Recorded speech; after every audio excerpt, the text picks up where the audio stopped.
Hello everyone, and welcome to this Smackdown review. Sorry this is coming out a bit later than normal. Normally I review the shows pretty soon after it ends, like either around 2, 3, something like that. Normally I review these pretty early. I don't know why, for some reason I've just been getting very lazy and reviewing these shows, quite later, normally when I normally don't do them, but uh, I guess maybe I just feel like I need time to just digest everything that happens, and I can probably get a better review out of it if I just wait a couple of hours. I guess maybe I don't know. I just feel like my thoughts don't really change all that much, despite me doing it later or not. But anyway, just a quick plug. This has nothing to do with the SmackDown review. It actually is 14 years ago today that Melina and Mickey James fought for the women's championship and in the first ever Falls Count Anywhere match for the women. I actually saw that post today, and you know what? I remember that match. And seeing women, back then compete in Falls Count Anywhere matches, makes me really wish and really want to see the women of today actually compete in these kind of matches. I don't mind seeing women compete in Hell in a Cells, but I actually want to see women compete in like no disqualification matches using weapons and all that stuff. I want to see women become a bit more violent. Like obviously they won't be dripping any blood, obviously. But seeing some of the women's action back in those days, because I did watch wrestling a bit back then, seeing some of the women's actions back then was actually pretty exciting, and I really wish women of today, were kinda in the same boat. But I understand it's PG now, so that's probably why. But I digress. I just thought I'd mention that because I thought it would be nice for all the people that really love nostalgia. And speaking of nostalgia, the one thing I really love about SmackDown is that they don't have any nostalgia superstars. It's always about the superstars of today. Like, there's no real, nostalgia act on SmackDown that really sucks up television time. Yeah, we see Ed. Yeah, Edge is on SmackDown, I know. And yeah, I don't like seeing Edge either. But Edge, I will give WWE credit. They don't have Edge on the show every week. They don't have him there every week, so I will give them credit. They don't have him there all the time. But my main problem is when Edge does become the Universal Champion, and I feel like he is going to win the title. I really don't want him to, but I feel like SmackDown is just so much better because Raw just has so many nostalgia acts, like MVP, Bobby Lashley. Um, there's just so many I could just rule over, but Raw just is just so boring. Raw's just so damn boring. Like even if you got superstars that are not nostalgia acts on that show, like AJ Styles, Alexa Bliss, Charlotte Flair, and Asuka, and all that. Like there's just nothing on Raw that interests me. There's just nothing on Raw that really gets me interested. Hell, I love Randy Orton, but his storyline with Bray Wyatt and Alexa Bliss just really bugs me now. It's just really bugging me. I don't really enjoy it anymore. It's just gotten to the point where I know Randy is going to lose. It's like, yeah, I just don't really care. I just don't really care. Like, Raw just doesn't make you care for their shows. It's just like, Raw is just like, yeah, let's just get this over with. Let's just do what we want to do. Like, if Raw, had interesting storylines and they actually made me care, I would say Raw's a good show, but Raw just doesn't make you care for their shows. SmackDown, on the other hand, at least they actually make you care. In my opinion, SmackDown makes you care. And SmackDown doesn't have any nostalgia acts. Some people may consider Daniel Bryan a nostalgia act, but the thing is, Daniel Bryan isn't really a nostalgia act. He retired, but he came back. Hey, if people were okay with Daniel Bryan coming back full time in wrestling, then it shows that and then you got Edge doing the exact same thing, then I guess you can't really complain. But Edge is more of a nostalgia act than Daniel Bryan, so that's why I don't really consider Daniel as nostalgia. But anyway, speaking of Daniel, he started off the show and he cut a really good promo, and there was one thing he said that I really liked and I really agreed with. He said that no one wants to see Roman Reigns versus Edge, and I agree.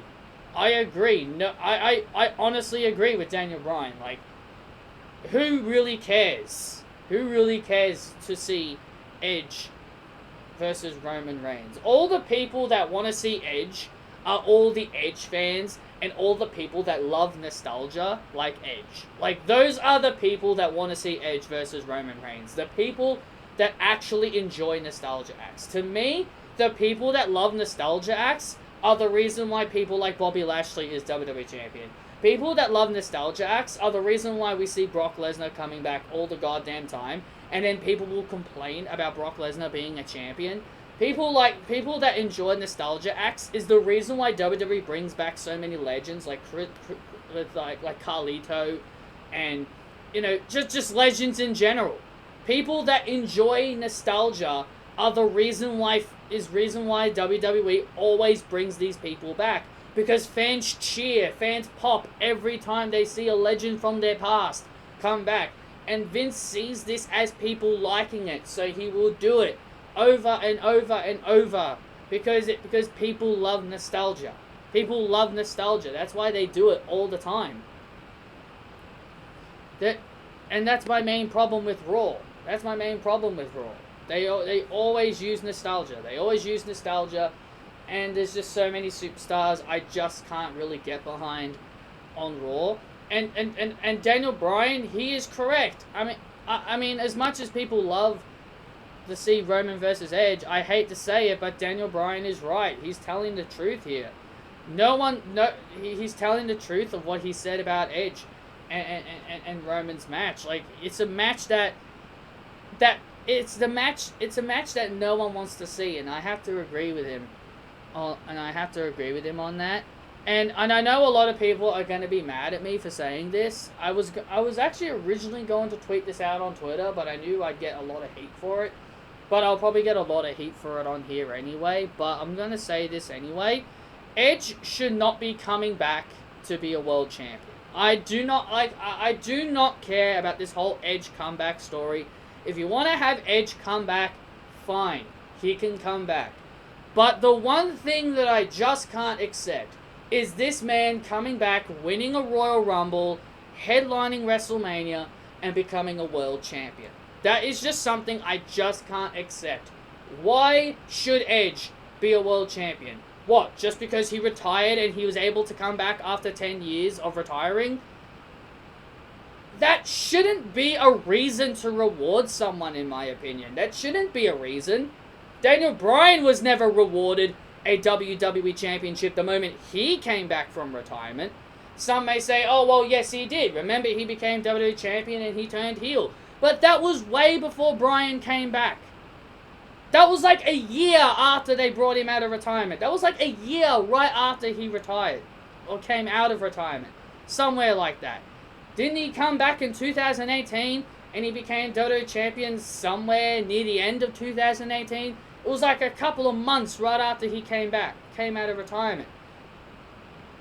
Edge should not be coming back to win a world championship. If you really want me to appreciate Edge being around, the only purpose Edge should serve, in my opinion, the only purpose Edge should serve is coming back and doing justice for all the younger superstars. He should be coming back, wrestling people like Ricochet, wrestling people like Kevin Owens, Aleister Black, Buddy Murphy, and putting these people over, making them look good. Shinsuke Nakamura, Cesaro, younger guys that actually deserve it. He should be there to put the younger talent over. He should not be becoming a world champion. He should not be the name and face of a show. He should not be the main attraction of a show. His whole purpose should be to help younger guys. not making it all about himself. Being a world champion means you're putting yourself ahead of other people that actually deserve it. And that is why I can't really get behind Edge. If he came back and he wanted to give back to the business and help some of these superstars, get over and become more, more confident and actually helping and elevating superstars, I would respect Edge more. I would respect Edge more if he came back and he wanted to help the younger division. But no, the only thing Edge cares about, ever since he came back, the only thing Edge has ever cared about since he's come back is being a world champion. Because, he never lost his championship back in 2011. That's why I can't get behind Edge. Because his sole purpose is wanting to be a champion. Why should he be a champion? What, just because he never lost one in 2011? I'm sorry, but that's just not good enough in my opinion. Edge's sole reason for being back should be to help the division and help the younger stars. That should be the only reason he should be back. And that is why I can't stand nostalgia acts, because Vince always relies on them for ratings, and he will always push them. Goldberg, same thing. Brock Lesnar, same thing. So many nostalgia acts just coming back, getting undeserving title shots. It's just nauseating, and it's just really, really annoying. This really all started in 2013 when they had The Rock beat CM Punk for the WWE Championship. That's how it really all started, with Vince McMahon bringing back part-timers and winning world championships. That's really when it all started. Some may say it really started when Brock Lesnar did it. No, it actually started with The Rock.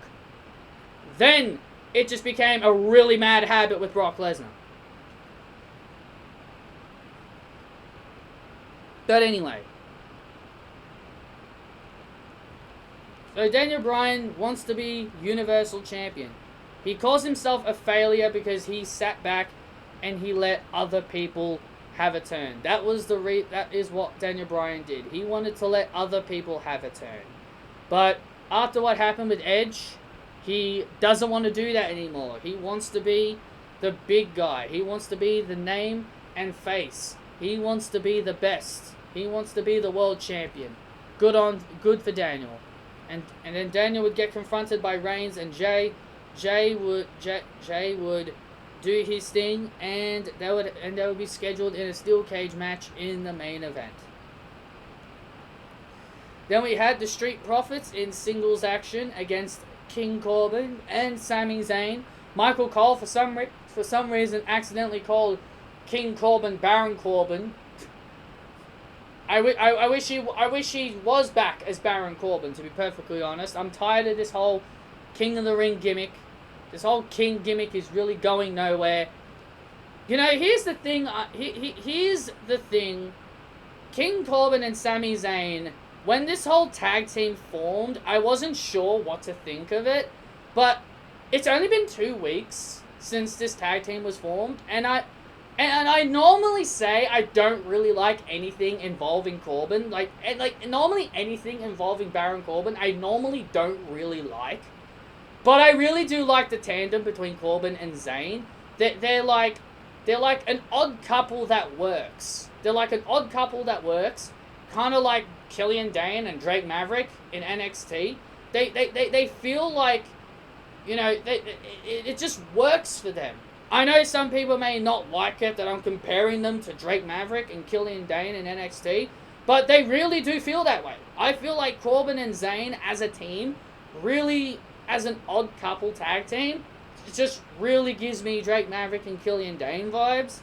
Like, they just don't like each other, but in the end they'll eventually will. Like Nia Jax and Shayna Baszler, they were an odd couple, and, look where we are now with them. So, yeah. I just feel like Corbin and Zayn, I'm willing to give this a chance. I really do think that this tag team will be really hilarious. Because Zayn is really funny. Zayn is just incredibly funny. Corbin, if he works with the right person, he's not all that bad. If Corbin's with the right person, I feel like he could do a lot. But anyway, they both had singles matches. They were originally scheduled in a tag match, but Corbin didn't want to tag with Sami Zayn.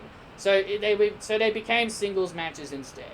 Corbin won at the end of days on Montez Ford, and Angelo Dawkins would beat Sami Zayn after Corbin would walk out because Corbin thought Sami fell on him on purpose. And Montez Ford was hanging around Zayn's camera guys on the outside, and Sami Zayn beat the hell out of one of them after the match because he lost his cool. Carmella was backstage. She kissed Reginald bye-bye. Yep, she kissed Reginald bye-bye. She called him a snake for hanging out with Sasha Banks. She smacks the metal plate thing that he was in his hand. He was about to give her a champagne. She smacks it out of his hand. She smacks it out of his hand, and she fires him. So much for that pairing. That only lasted for about, what, 2 months? Then we had Dominic Mysterio face off against Chad Gable. It was actually pretty cool to see Chad Gable. It actually felt really good to hear Chad Gable's music.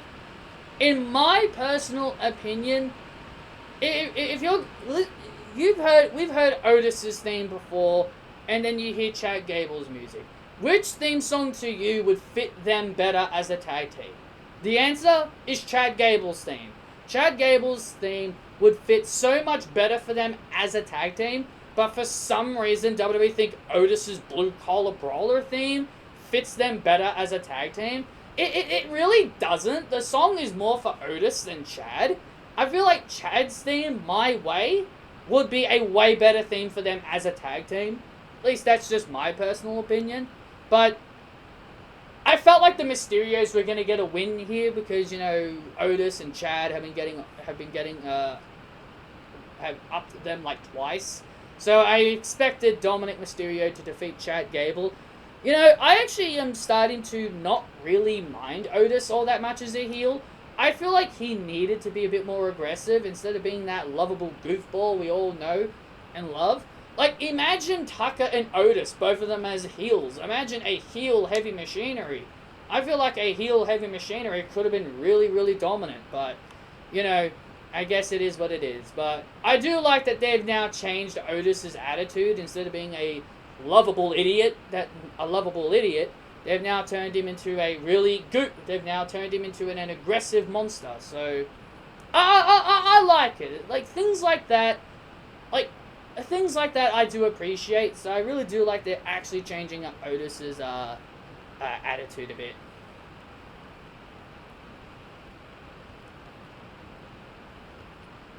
Bianca Belair would go one-on-one with Shayna Baszler. Reginald was fired, so he started hanging around Sasha Banks again. And Reginald's involvement almost cost Bianca Belair the match.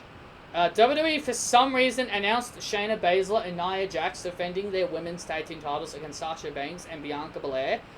I do not understand why. I do not understand why they did this. This really did not need to happen. There was really no reason for it. Freaking Naomi and Lana are the rightful number one. Listen, I don't like Lana. You know I do not like Lana, but I feel goddamn bad for her and Naomi. They are the rightful number one contenders, but WWE continued to ignore the fact they had them win a number one contender match. It was like, how long ago was it? Wasn't it like 2-3 weeks ago? Wasn't it like 2 or 3 weeks ago that Naomi and Lana became number one contenders for the women's tag team championships on Raw? Naomi pinned Asuka, and now all of a sudden we're supposed to forget that? It just didn't make any sense to announce Naomi and Lana as the rightful number one contenders if you're just going to give it to other people. Yes, Dakota and Rachel made sense.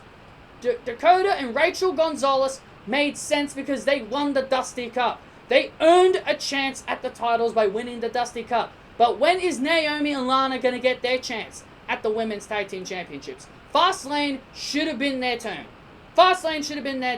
We did the whole BS for Sasha and Bianca with these tag team titles at Elimination Chamber. We did this crap in Elimination Chamber, so we're going to do it again?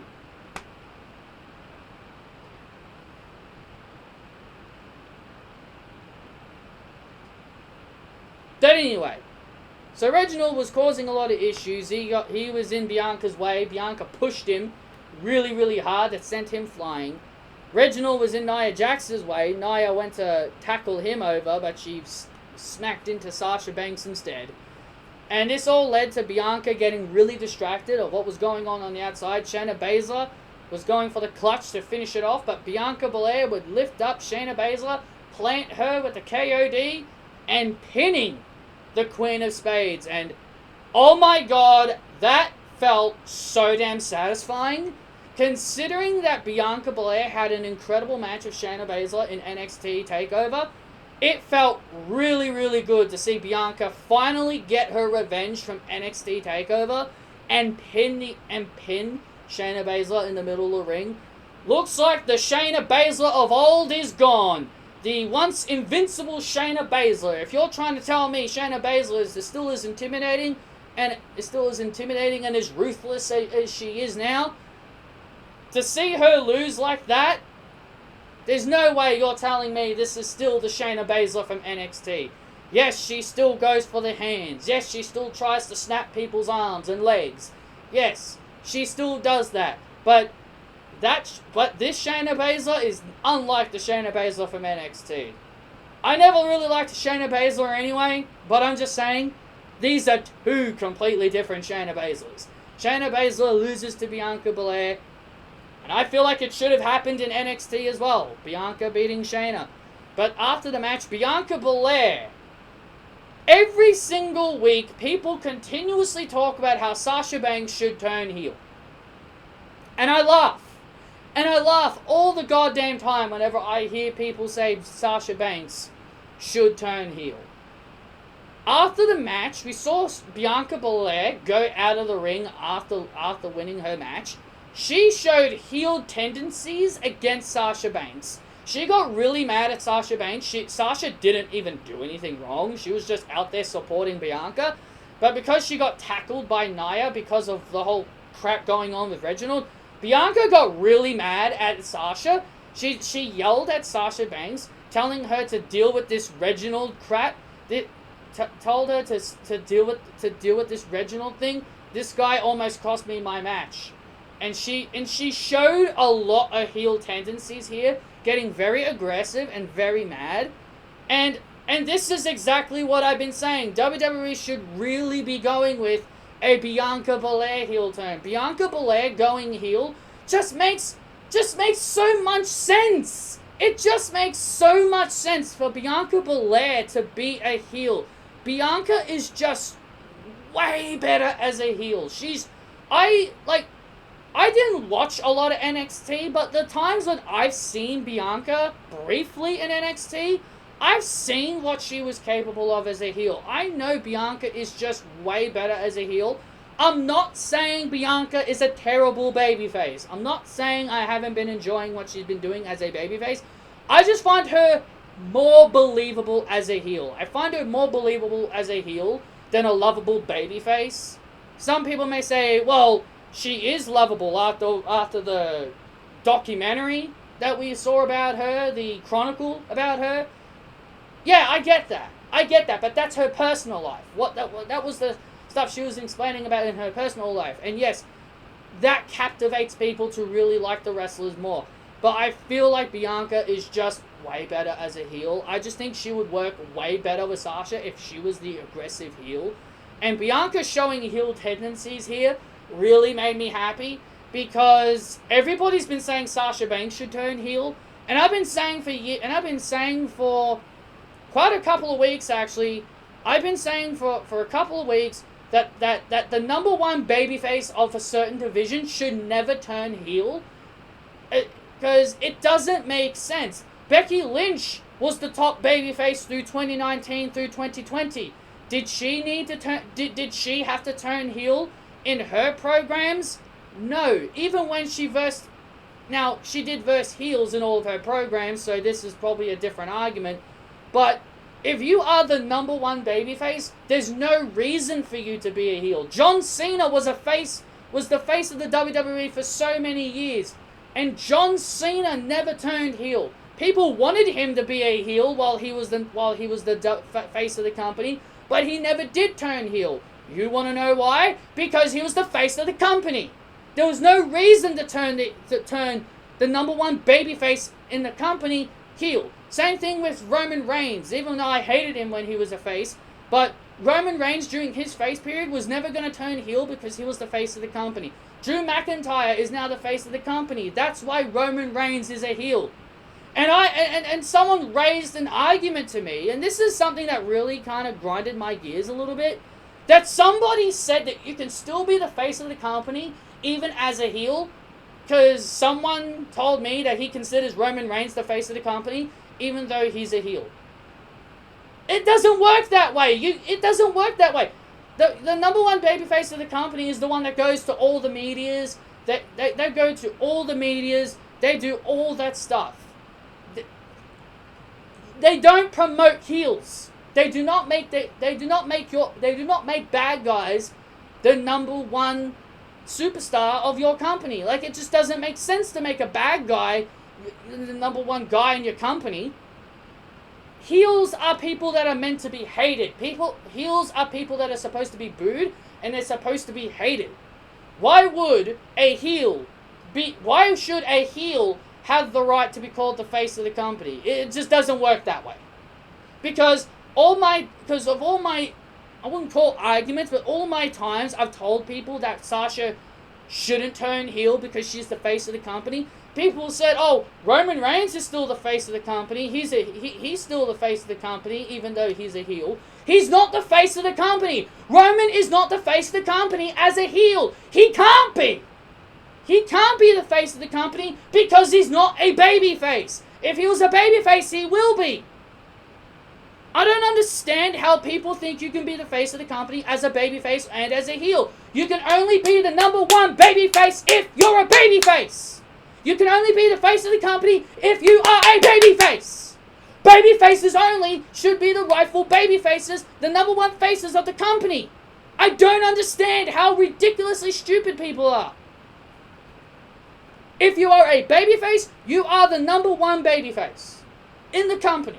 Sasha Banks should not be turning heel, period. She should not be turning heel, period, because she's the face of the company. If there was ever a woman to somehow overthrow Sasha as the number one babyface, then that would be the perfect time to turn her heel. Some people think Bianca Belair should have taken her spot. In my personal opinion, Bianca Belair, it's too soon. It's too damn soon for Bianca Belair to be a champion. It's too soon. Because if you have her win the title now, then you'll get people saying that WWE shoved her down our throats. And that's kind of the concept that I've been getting with Bianca, for quite a while, actually. I kind of consider Bianca a little bit being shoved down our throats because WWE has been pushing her really, really hard. It happened to Charlotte. So anyway, Sasha didn't show heel tendencies. It was Bianca. Bianca showed a lot of heel tendencies, and I like it. And a friend of mine, not going to name names, he'll know who he is because he told me. A friend of mine told me that he heard a rumor from Dave Meltzer, from his other friend. My friend told me that one of his friends said that he found a report. And from Dave Meltzer. So it's from Dave Meltzer, so take this with a pinch of salt because we know Dave Meltzer is normally wrong. He told me that, according to Dave Meltzer, there was a rumor going around that they were going to turn Bianca Belair heel. They were going to have Sasha Banks win the match at WrestleMania, turn her heel, and then draft her to Raw and put her in the Hurt Business. That's what they were going to do with Bianca Belair. That was what they were going to do with Bianca. Turn her heel, send her to Raw, and then put her in the Hurt Business. Now, Bianca's a heel. I can accept that. I would rather her be a heel than babyface. Putting her in the Hurt Business, I mean, it's better than Naomi. It is better than Naomi. If you're gonna ask me, if you were to ask me which woman would fit better as a member of the Hurt Business, I'd definitely say Bianca Belair. I'd definitely say her. Because to me, Bianca would fit more in the Hurt Business. I don't like the Hurt Business. But I do think Bianca would fit better in the Hurt Business than Naomi. Naomi just doesn't fit at all. I don't understand why people think Naomi should be a heel and join the Hurt Business. I think Bianca Belair is the rightful person. If you were to ask, if there was to be a woman in the Hurt Business, I'd definitely say Bianca should really be there. But, you know, it's a rumor. Take it with a pinch of salt. Take it with a pinch of salt. So, that's all I will say. Take that with a pinch of salt. So Sasha slapped Reginald after that whole charade with Bianca getting mad at her. And Reginald was leaving. He was begging for He begged for forgiveness against Sasha. Sasha said no. She slammed her door. And then Shayna Baszler and Nia Jax surrounded poor old Reginald until Shayna was threatening Reginald. He just wanted to go home. But Nia Jax, Nia Jax called Reginald cute. Oh my god, man. First we got Lacey Evans flirting with Charlotte Flair's dad. Now we've got Nia Jax flirting with a skinny man who hands out champagnes. And now we've got Indy Hartwell calling a creepy man like Dexter Lumis cute. What is it with WWE and doing stuff like that? It is just so silly.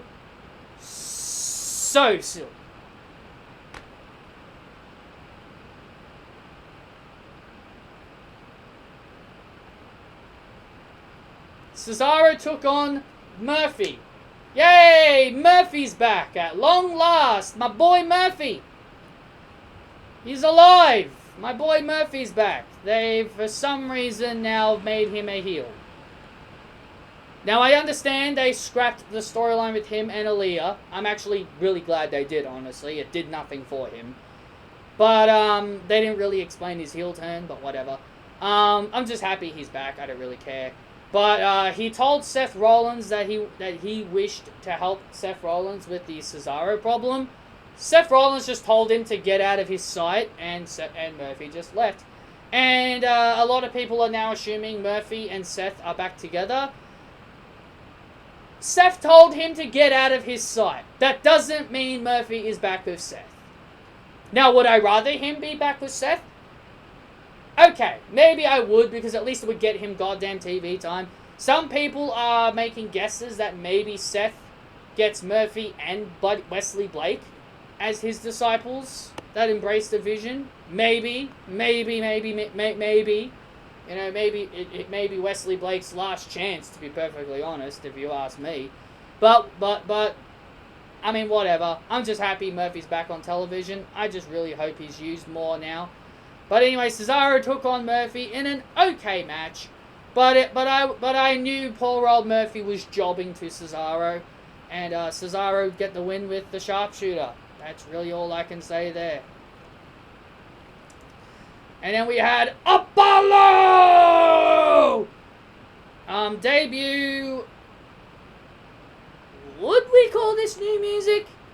His music is still Living My Life on Top, but it's just got a different ring to it. It's just more, would I say Nigerian? More Nigerian-like music? I can't really explain how the music sounds. It just sounded really different. It's still the same theme, but it just sounds a little bit different. So Apollo would definitely come out with a new look. He would still have the same look as before, but then he comes out with a spear. That clearly isn't a real spear, by the way. And then he came out with soldiers. I'm assuming they're Nigerian soldiers. So then Apollo comes out, and then he starts speaking Nigerian. He starts putting on a fake accent. So basically he's now like Lana, when Lana pretended she was Russian. Because Lana isn't really Russian, For those that don't know, Lana isn't really Russian. She just put on a Russian accent. She's really American.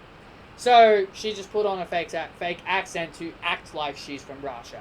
So Apollo is now putting on a Nigerian accent. And I don't mind this, I guess. But the thing I like about this is that I really do love this new Apollo Crews. Oh, sorry, I shouldn't call it the new Apollo Crews. To Apollo Crews, it's the real Apollo. It's the real Apollo. I'm sorry, it's the real Apollo. But I do like this real Apollo. He now has a character that he can work with.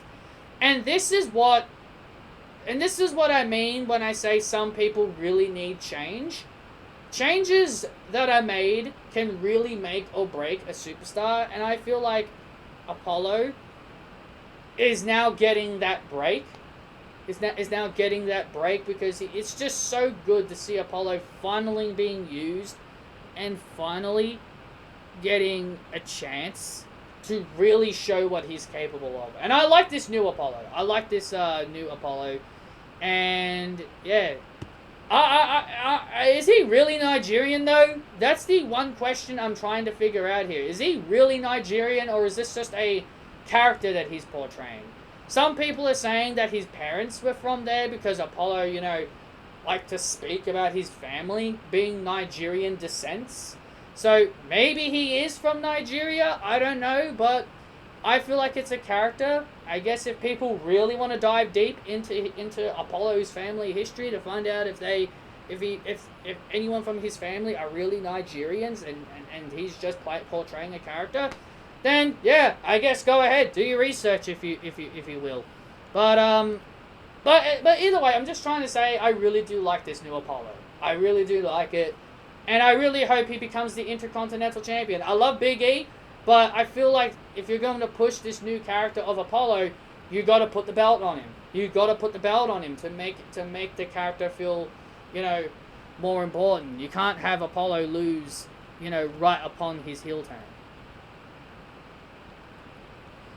And then we had Daniel Bryan and Jey Uso inside of a solid steel cage. And Daniel Bryan would get the win with the tap out to Jey Uso. It was a good match. I actually really did enjoy the cage match. It was really good, really fun. Enjoyed it. So, holy shit, 37 minutes. Damn, this video went on for a while. But anyway, thank you all so much for joining me for this SmackDown review, guys. I hope you guys enjoyed it. Really long review, so I do apologize. But thank you all so much for joining me. Hit that thumbs up if you guys did enjoy. And I will see you all next time.